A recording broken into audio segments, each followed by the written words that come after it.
جی جی، میں آپ سوال کریں جی، یعنی اس سوال کا جواب آپ نے نہیں دینا، یہ جو میں نے اوپر کیا ہوا ہے۔ یہ بھی ملے گا، لیکن پہلے آپ میرے سوال کا جواب دے لینا۔ دے دیں، کوئی پوچھیں آپ سوال۔ حضرت ابو بکر، حضرت عمر، حضرت عثمان، جی جی، ٹھیک ہے، ان کی خلافت قرآن سے ثابت کر سکتے ہیں آپ؟ بہت اچھا سوال کیا آپ نے، عمدہ سوال کیا آپ نے۔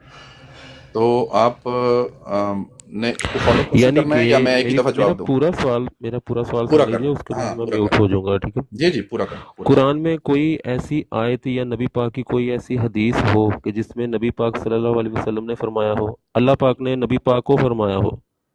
کہ اے محمد تمہارے بعد یہ تمہارے 3 خلیفہ ہوں گے؟ ٹھیک، جی، جی بہت آپ یہ اچھا۔ ثابت کر دیں۔ دو سوال آپ کے آگے، ٹھیک ہے۔ تو پہلا سوال آپ کا جی یہ ہوا کہ جو خلفاء سیدنا صدیق اکبر، فاروق اعظم اور سیدنا عثمان غنی ہیں، جی جی، ان کا ذکر قرآن میں کدھر ہے؟ اب آپ نے کو میوٹ کر لیں، میں اس کا جواب دیتا ہوں۔ ذکر نہیں، ان کی خلافت جی خلافت جی، وہی دکھانی ہے بتاؤں ان گا، کی۔ جی جی، وہی بتاؤں جی گا، وہی جی بتاؤں گا۔ اب اپنے آپ کو میوٹ کر لیں، ان کی ذرا خلافت کی بات ہو رہی ہے نا۔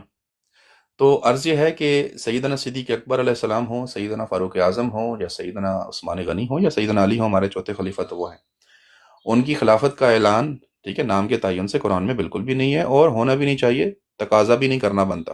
کیوں؟ اس لیے کہ ہمارے خلیفہ جو ہیں وہ نہ نبیوں کے برابر ہیں، نہ نبیوں سے افضل ہیں، نہ وہ معصوم عن الخطا ہیں، نہ منصوص من اللہ ہیں، ہمارا یہ عقیدہ ان کے بارے میں ہے ہی نہیں، اور وہ ہیں بھی نہیں، ٹھیک۔ تو ان کا وہ درجہ ہے ہی نہیں کہ میں کہوں کہ قرآن سے ثابت کرنا بنتا ہے۔ آپ سے آپ کے 12 خلیفے اس لیے مانگے قرآن سے، آپ کے لیے وہ داؤد علیہ السلام سے بھی افضل ہیں۔ اس لیے میں نے سوال کیا کہ داؤد علیہ السلام کی خلافت تو قرآن میں ہے، وہ جو ان سے افضل ہیں ان کی خلافت قرآن میں کدھر ہے؟ ان کے وہ خلیفہ قرآن میں کدھر ہیں؟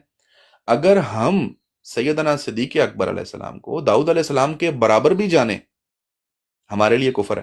آپ ضرور مطالبہ کیجئے کہ قرآن میں کدھر ہے۔ ہم نے صدیق اکبر کو داؤد علیہ السلام کے مقابلے میں کھڑا ہی نہیں کیا، نہ ہم نے ان سے افضل جانا، ٹھیک ہے۔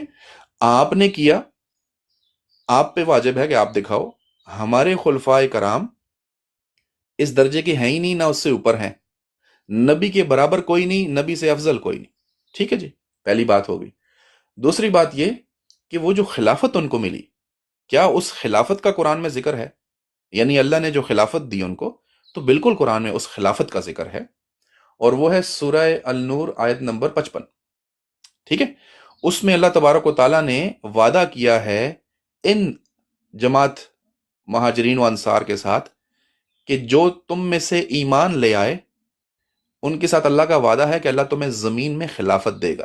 سورہ النور آیت نمبر 55 کو غازی صاحب آپ ہی نکال لیجئے، اور باقی ہمارے بھائی جو سن رہے ہیں وہ بھی سورہ نور کو نکال لیں۔ تو جو خلافت اللہ نے دی، اس کا وعدہ اللہ نے قرآن میں کیا ہے، اور پھر اللہ نے وعدہ وہ پورا کیا، ٹھیک ہے جی۔